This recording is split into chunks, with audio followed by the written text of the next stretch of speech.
started here. My name is Mark Quigg. I am MPI of the CTMC at University of Virginia, and I am accompanied by Lori Gutman, who is the other PI from Indiana University. She outranks me. She's chair over at Indiana, so she's the smart one when we go have to fix things. There are also various members of the executive committee who are online with us. There's Robin Conwit at Indiana, and Will Moyer from Ann Arbor, Michigan. And I haven't seen some other members of the executive committee. Megan Mordius is the person who started off this thing, and she is the program coordinator, program manager based at the University of Virginia with me. Chris is here. Yes, and she watches over me and keeps me straight. Yeah, so Chris Coffey is also online. Oh, Chris is also. Okay, Chris Coffey of Iowa. So, okay, let's move on. So the purpose of the clinical trials methodology course is threefold. Is what we are really in the business of is you are here for the grants, but we are here to develop clinical researchers. And we want to help developing clinical researchers to create competitive grant applications across a wide range of funders. So I've already fielded a variety of questions from some of you and from other hearers of this introductory lecture about what kind of funding. We embrace a variety. And very importantly, to build networks of investigators across levels of experience. So we want to basically help build out a support network for you, both within and without your institution. So next, please. So a little bit of history about this organization. The impetus for creating the CTMC was the recognition that the number of physician scientists has been in a steady decline through time, and they're getting older. And we really want to be able to build a cohort of folks to replace us older folks. So with that in mind, the NINDS developed its own course, and Robin Conwit, who you see in the background there in Lori Gutman's window, was one of the main key figures to create the RFA doing this. So this was originally contracted to be run through the University of Rochester, but there was a new RFA starting in 2014 in which a multiple series of MPIs ran the course between University of Iowa and University of Michigan for this roughly 10-year period. There was a transition course with the grant renewal in 2024, and now we're in the new era where I and Lori Gutman are alternating the course between UVA and Indiana. So next, please. So we've collected some data from this prior iteration of the clinical trials methodology course. And over the years, there's been over 240 trainees during this period. They're very well distributed, both by age and by gender. And you can see that we are inviting a variety of people who are not necessarily neurologists. So the majority are neurologists, but we have emergency medicine physicians, neurosurgery, psychiatry, psychology, et cetera, et cetera, et cetera. And the whole idea is what we're united by are projects in neuroscience adjacent projects. Next, please. Now, we have investigated a variety of metrics to measure the success of these trainees over the years. And one of the obvious ones that's important in getting the information out there, as well as individual promotion, is publication productivity. And so you can see through the previous iteration of the CTMC that there is a mean of 5 publications per trainee per year in the cohort of the CTMC. You can see that there's it got covered up by the expansion of the graph, but there's one individual who publishes 30 papers a year, and I don't know when they have time to eat. But the point is these are incredibly productive individuals. And that publication productivity, as you can see by the right-hand side of the graph, is sustained. So that's the publication history as each class goes through the years following graduation.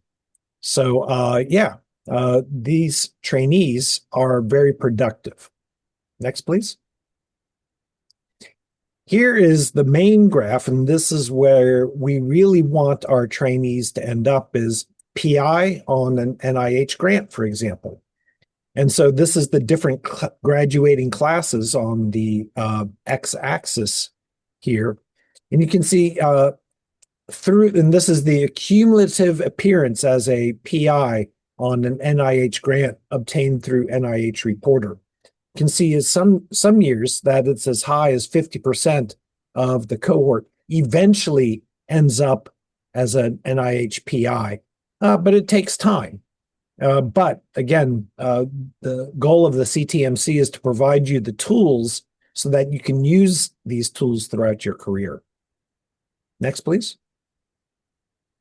All right, so you guys are here now, and hopefully you are eligible. So here is the eligibility for application to the system.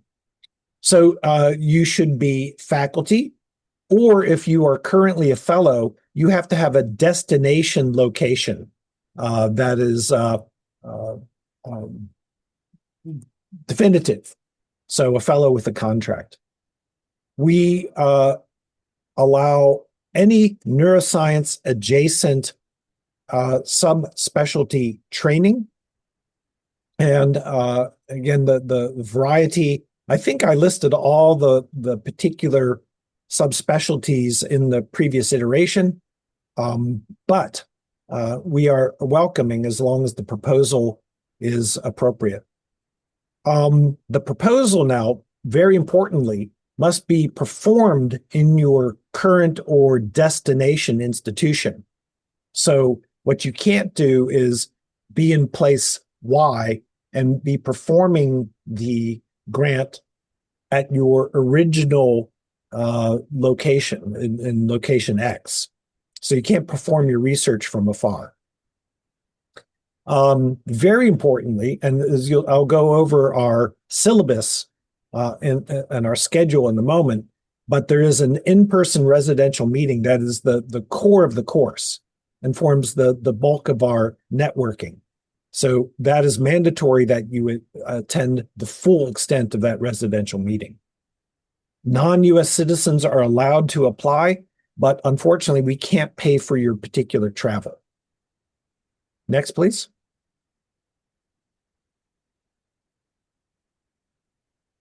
So what kind of projects do we use in the course? So this is a clinical study, so it has to be human, that they are genuinely planning to really carry out, and it should be neuroscience centered. It should be an early to mid-phase clinical trial or similar biomarker development comfortably within a clinical trial framework.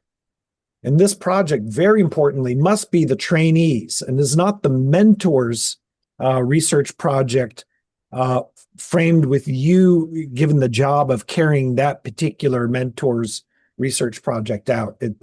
You have to claim ownership to it. We do not accept tertiary or definitive trials. We do not accept observational or uncontrolled studies, and that includes, for example, database explorations. And we do not accept non-human trials. Next, please.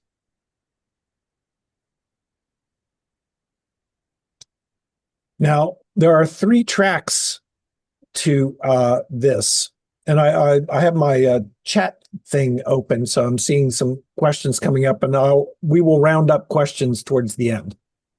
But feel free to type them in as you go. What are the tracks? We have 3 tracks.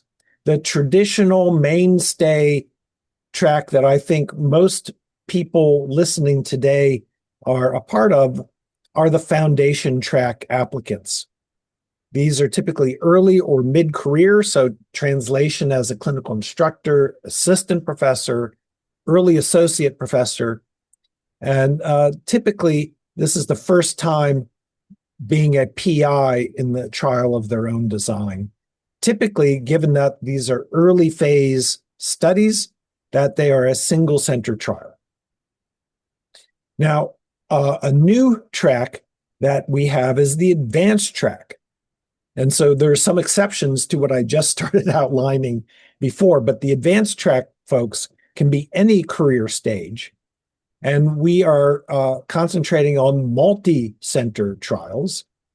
And these usually written in the grant as we intended to be one of the following NIH networks: StrokeNet, NeuroNext, and Siren. So the intention is that we are aiding you in acting as a robust protocol working group so that you can present a protocol that is network ready.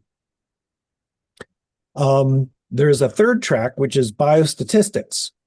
And because there's a dearth of statisticians who are facile in the language of clinical trials, and so we are developing that cohort as well. So typically these are early career PhD folks that we will, and some applications, we've had pairs before where an early career physician or PhD is associated with a early career biostatistician, and they come as a pair.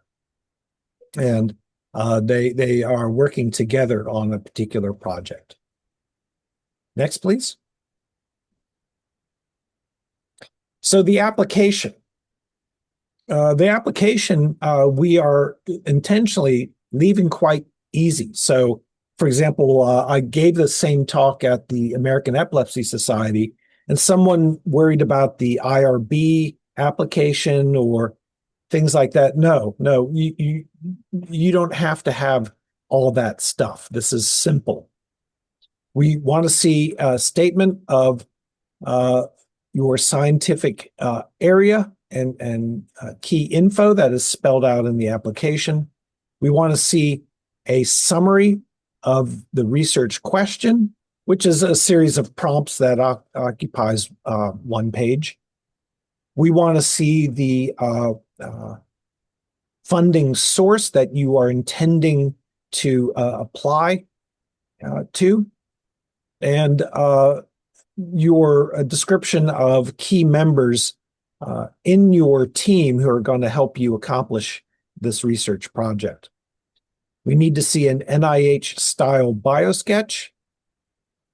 I have, there is a new web-based NIH biosketch thing. We're still talking about the traditional paper, couple pager, simple NIH biosketch.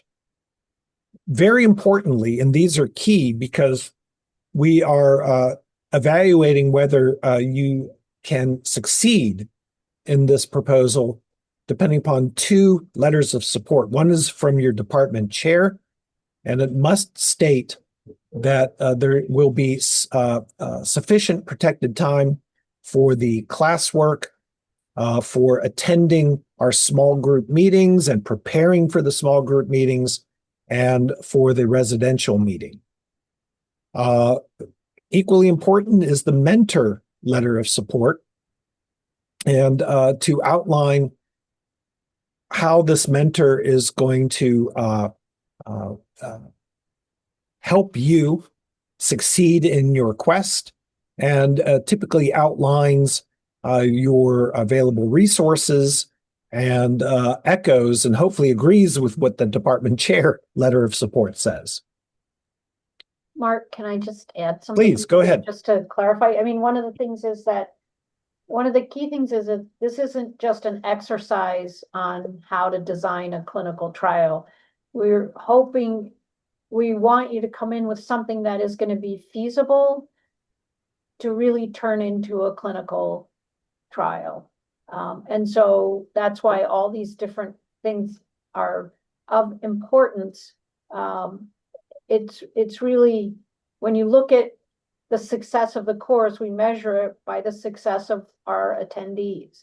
So we want you to come in with a real project, not just an exercise. Thanks, Lori. Yes, practical expression, I think, is a great way to summarize the intended project that you're going to show us. Okay, so how do we review this? The executive committee will review the materials within the several weeks following submission, which is in mid-January. Dates will be shown soon. We each submit, we basically act like an NIH study section with a somewhat attenuated review process, but everyone is given an NIH scale 1 through 9. And the main reviewer will present the project to the rest. There's usually a statistical, or there is a statistical reading reviewer accompanying the main reviewer. We discuss them and we rank them.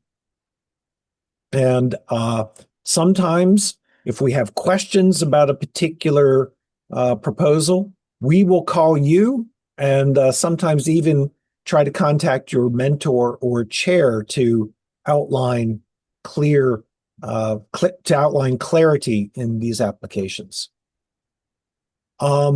We evaluate them in terms of scientific merit, and as Lori mentioned before, its feasibility, and not only that, but its suitability to benefit from the structure of the course. And then shortly after that review, we return to you with our decisions. And as I mentioned before, sometimes there's some clarifications and additional information that we seek. Next, please. So what is the deliverable of this? So the whole goal of the course is to develop a feasible, rigorous, robust clinical trial protocol. That's different from an actual grant. It's different from a specific aims page. It is what you're going to do. What is your approach? What is your main hypothesis and how you're going to test it?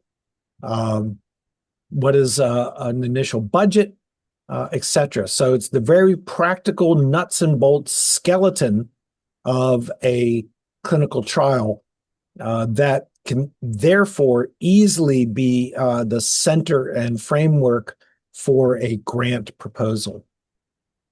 The main deliverable that we ask our candidates to finish up with is the protocol synopsis and the first component of a grant, the specific aims page. So I've been very careful to say this is not a grant writing course. This is a protocol development course that is working very hard to get a robust protocol document and then we'll work on grantsmanship towards the last part of the course. So these should be, because we need to know what your intended funder is, we will be trying to help you customize or make this protocol suitable for, if you're submitting to a network, well, it will be in network format. If it's for a foundation format, etc. And many sections of a full trial protocol will be drafted. So as I said, budget, key personnel, et cetera, all the check boxes we're hoping that you will have in place. So, Lori, did you want to add particular to that? Because that's an important concept of what we'll be working on. Yeah, I think, we've learned over the many years that we've done this, that really developing the protocol leads to a better grant writing, because you have a clearer understanding of what you're actually going to be doing, and it helps to build the specific aims page even more. I think we found when we focused more on writing the grant, the protocol itself suffered, and then there was lots of reiterations of the protocol that happened after the course. So the people that are going to be teaching in this course have a lot of experience with clinical trial success, and that's what you really want to gain from this. I don't know, Robin, did you want to add anything else? The other point is all the grants are very different from each other, but the protocol is relatively standard. So that's one way to help everyone. Yeah. So in other words, we're helping you to have a built-in pivot so that this protocol can be applied to a variety of funding sources. Okay. Next, please. So here's a timetable. So the most important one here is that the portal is open now, so you can be submitting your applications, today, if you'd like. The application deadline is January 21st at the beginning of the year. We will be sending out acceptances in February. The successful applicants, we have a webinar, much like this, where we'll have an orientation session and kind of a introduction opening ceremony, complete with the lighting of the Olympic torch and all that in mid-March. We have a webinar series. This is a bi-weekly series that's Fridays at 12. For live attendance. It is recorded for people with built-in conflicts, but this is an important didactic component of the course. The most important component of our organization are the small groups. So the small groups will consist of 3 trainees matched with 3 faculty. And there's typically a senior clinician, a more junior clinician, and a biostatistician. And this team meets with each other throughout the entire course. So that is your family. You will meet weekly for an hour. So, one has to be efficient during these small group meetings. But it also means that it is feasible and you'll be able to fit it in amongst various family and work obligations. The residential meeting is an in-person 4-day face-to-face meeting where we all get together. We provide airfare, we provide hotel, but it is mandatory. There's no early leaving and there's no virtual presence. This year, it will be in Indianapolis. After the residential meeting, the deliverables start becoming due, our protocol synopsis and specific aims. As I mentioned before, we kind of shift from protocol to wrapping up the protocol and beginning to work on things like specific aims and a little bit of grantsmanship. Now, a very good thing is the mock study section. This is optional for participants, but I urge everyone to do it. And this is held at a flexible time, sometime in mid-October through early November, in which you get to listen to us discussing the protocols, which is a very valuable process. So that is the course timeline. I think we have one more slide left. Okay, yeah. So I've been seeing questions being scrolled by and sometimes answered. So I'm going to wrap back up here. Let's see here. So there's one question: if this is a grant that will take someone overseas, but you'll be remaining in your institution, is it still eligible? And I can see that was answered in a positive yes fashion. Yeah, but Mark, I think that same person was asking about a particular grant. Sampras Ganasan, did I say that right? Do you want to unmute and just explain what you're talking about? Yeah, hi. Thank you.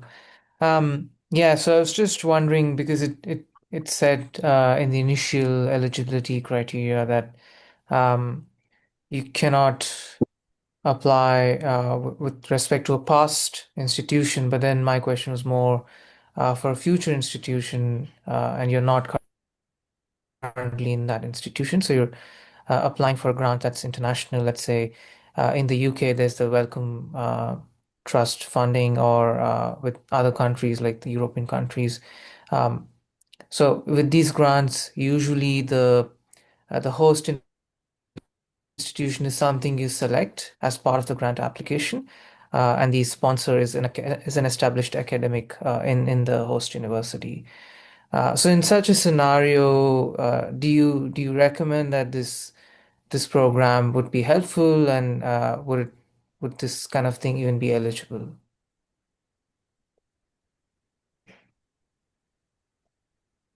The answer is yes.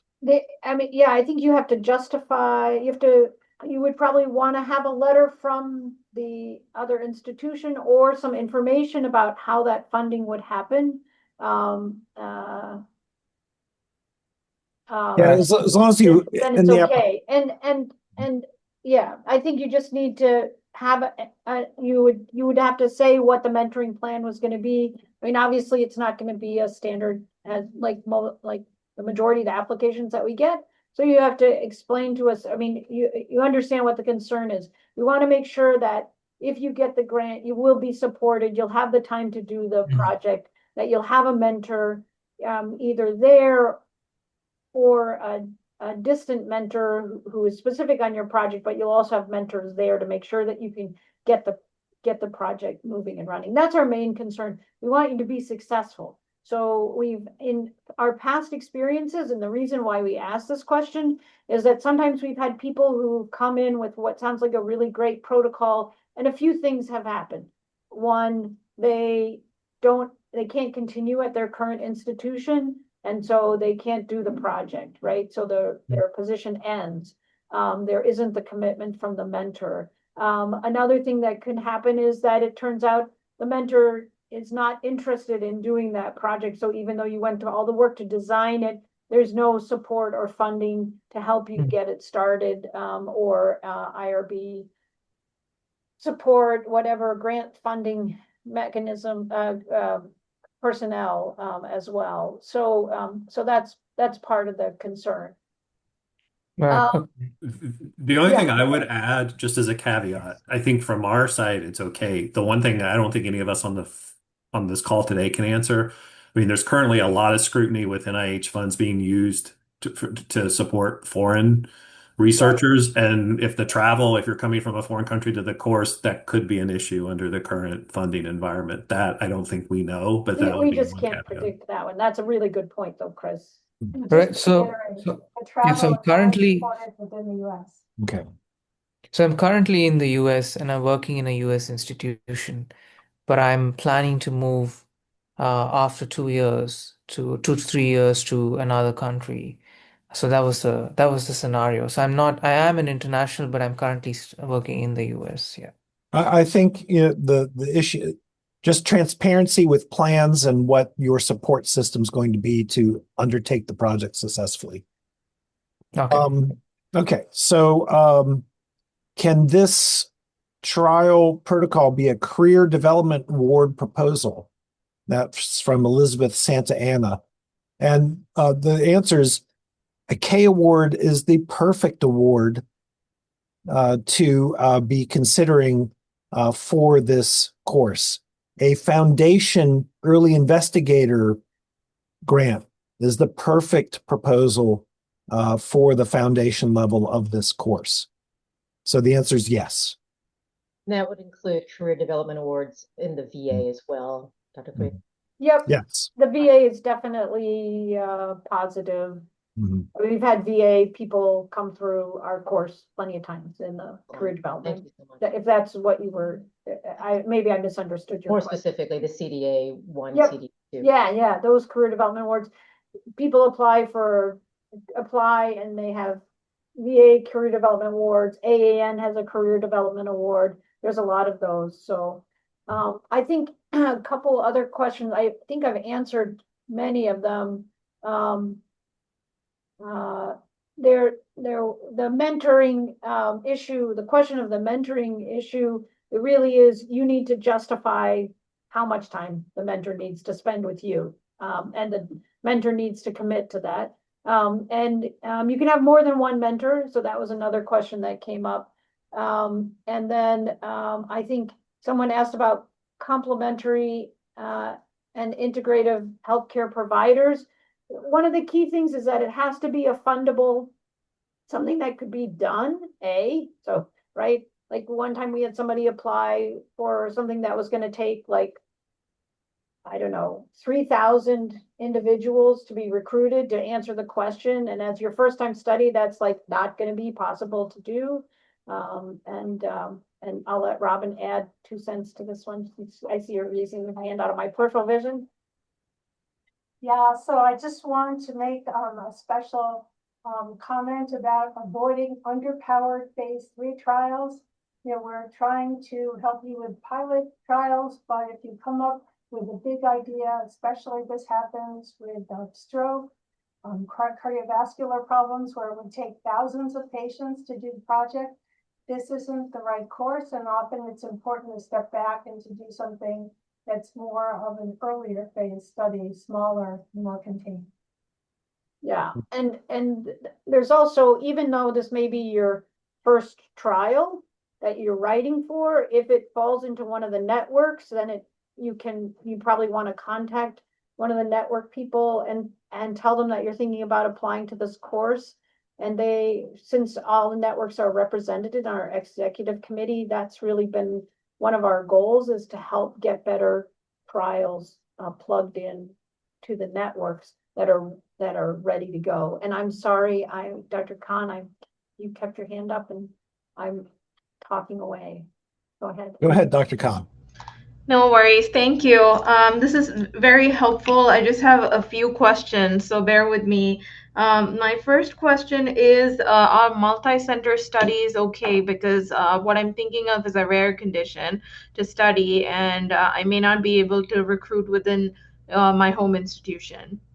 I think multi-center studies are okay if you can justify them, especially for rare diseases. I do think, and Robin, you can add your 2 cents to this as well. But I do think that you're going to need to show that you're going to be able to establish the relationship with the multi-center group. So, Okay, I'm part of a research consortium, yeah, so we should be able to. Okay, perfect. so we've Well, the certainly thing, had. To ahead. add to that, if you're in a so two things I would think from that. If you're in a research consortium, it would need to be clear that you're leading the project, not part of a larger group leading the project to fit the Yeah. course. And Mhm. two, if this is your first project you've led and it's going to be multi-center, there will be a little bit more scrutiny on your mentor because the mentor is going to have to be heavily involved in like mentoring you, not just through the course, but through the project for you to have a chance of getting funded because it's going to be very hard to get funded for your first trial multi-center if you don't have someone mentoring you who has that expertise. Correct. And that was actually perfect segue to my second question. Can the mentor be from a different institution? Because I'm working as part of a consortium. They can be, but they have to be clear how they're going to be involved. And Okay. you can sometimes get, especially if you're going to do multi-center grant, you getting a letter of support from each of those centers or a combined letter from those centers wouldn't hurt either. But You said that would help? yeah, Oh, Okay. yes. yeah, yeah. The other caveat I would add too is you should be really clear, like in your application, on is the research consortium just in place to do the project or to design the project? Because it becomes somewhat of a problem if there's like multiple chefs in the kitchen where you're getting advice from your small group and different advice from your research consortium. Yeah. And so we would need some sense of how that would all flow together when you apply, if you apply. Understood, understood. Right. And then my other question was, when you say clinician scientist, do you have a certain protected time that's required for those who apply? Do you have to be research clinician 80/20, 70/30, anything like that? No, just you have to be able to say that you're going to be able to attend the course and that you're going to be able to get support for the time to do the grant if you got funding to do the study itself. That's So, a key thing. And many of our, I'm sorry, Mark, many of our applicants have been clinicians who are designing their first clinical trial, right? And there was another question about research scientists. We've had biostatisticians who've actually designed clinical trials that they were running based on some of their biostatistical work. Pharmacologists. So a research scientist, I think that question also went past. Okay. That it's acceptable if you just have to convince us that you actually are going to be doing the trial, that it's your study. Mm-hmm. And the intervention can be pharmacological or non-pharmacological, It correct? can be pharmacological, device, behavioral, education. educational. Yeah, yep. Okay. Perfect. Anything short of a magic wand. So, As long as it can be studied with a feasible population, some of those things get into larger required studies, which is where they become more of a problem. Understood. Yeah, and this will be Carrie. I'm part of a U.S. institution. I work here. I have no plans of traveling or this kind of being extended outside of U.S. boundaries. However, I am not a U.S. citizen. Does that limit my application in any way? Not for the course, yeah, but when you apply for a grant, it will. Yes. Right. Yeah, I'm aware of Yeah, that. no, we definitely have had non-US citizens be part of the course. Perfect. Thank you. Yeah. I'm done with my questions. Thank you for your Okay. time.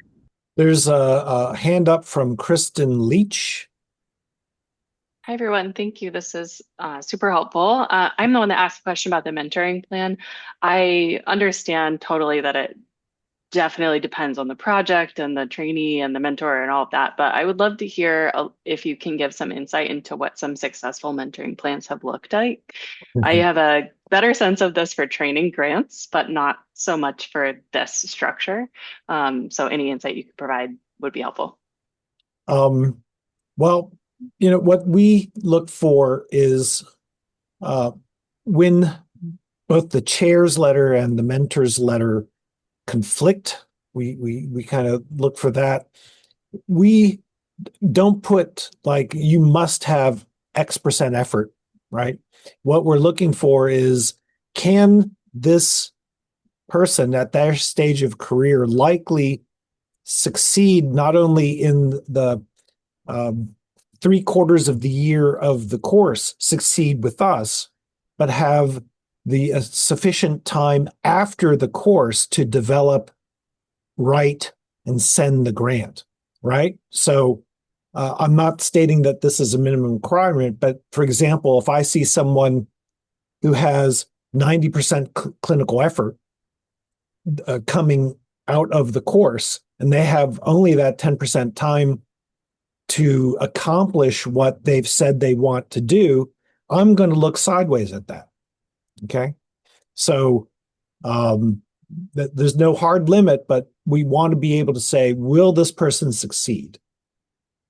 I think one thing I could add to that, I think one of the key roles of a good mentor in the course is you're going to get a lot of feedback from a lot of people who have like vast experience in clinical trials, and some of those opinions will differ in terms of which direction it's pulling you, which is often difficult, I think, when you're like a new researcher doing this. So it's nice to have a mentor who really understands your problem, really understands your field, that you can bounce some of those off of so that you can kind of come back and make a decision between the two or the three different, maybe discordant types of pieces of advice that you're getting. Yeah, in a way, it's almost like your fellowship experience where you had 4 different attendings doing the same thing 4 different ways, and you're expected somehow to come up with the best practice in between. And that's good. That's robust. This is the kind of conflict that we think builds a strong trial. So, but it has to be resolvable. And so that is the kind of thing that we're looking at. Yeah. I think, sometimes that's why it can sometimes be multiple mentors. Sometimes one of the key mentors, especially for the earlier question about multi-center studies, is someone who's done multi-center trials as your mentor, right? And or at least as one of the mentors, and who can help you navigate that whole pathway. So this is different than mentoring for, your K award or other types of awards. This is a little bit different in that way. I would flip your question around a little bit and say, like, what would be a problematic mentoring relationship in the course, which is a little easier, is when a mentor has a clear sense ahead of time of how you should do the project and is not willing to waver from that, even if you're getting advice that what direction they're leading to is not the best direction for you. So it's a little easier to say what is a poor mentoring relationship than what is a good one. But we've seen that in the course, and it really makes it problematic in the small groups. Okay. That's a really good way to say it, Chris. That's why we like you so much. That's why having a biostatistician work with you is important. He's not laughing. Let's see. Did we cover? Let's see. I think we covered all the other. Yeah, we've covered all the things. It's quarter till. I always like to give people 10 minutes to run to the next obligation. Pilot trials are definitely acceptable. Yes, And prefer. that is That's actually oftentimes the best way to start, right? exactly. As long as they have rigor, right? As long as it's not long an as they have underpowered phase rigor, 3. right? Yeah. Yeah. Right. Your preclinical information is important on your application too. You have to remember that even your the people, so you see what the executive committee is made up of, a lot of different types of people, and your small group leaders may also be not in your area of expertise. So being able to say what the preclinical rigor is that sets you up for why you're doing this pilot study is important. And I just wanted to add, NIH has rigor criteria on its websites, so you can always Google NIH or NINDS rigor criteria. Yeah, one of the hidden features or hidden benefits of this course is, Lori hinted about that earlier. Your small group will be a group of diverse subspecialties, and being able to convey your project and someone who isn't in your exact field is incredibly important for fundability. So this is something that you will find sometimes a little bit frustrating, but sometimes very robust. So this is the kind of things that a hidden feature, if you will. We've got 3-ish minutes, 4-ish minutes. Any more questions? You can unmute yourself and shout out because I can't see hand raises sometimes. Okay. Well, I really appreciate y'all's attendance. I look very forward to seeing. One second, Mark. Yeah. I'm gonna just, Regular criteria, I'm trying to put it into the chat. Yeah, sorry. You guys are just talking too fast. There we go. Okay, now you can go. Now you can say goodbye. The long goodbye. Okay. The long Well, I appreciate everyone's attendance here. The link that got you the invite to this course also has our emails on it. The little QR code there will bring you right to the site. The executive committee, me and Lori and so forth, are very happy to answer questions that may arise between now and your application. So we really want to hear from you to sort things out. So have a great day, and I look forward to seeing your applications. Thank you. Thanks, everyone. Thank you.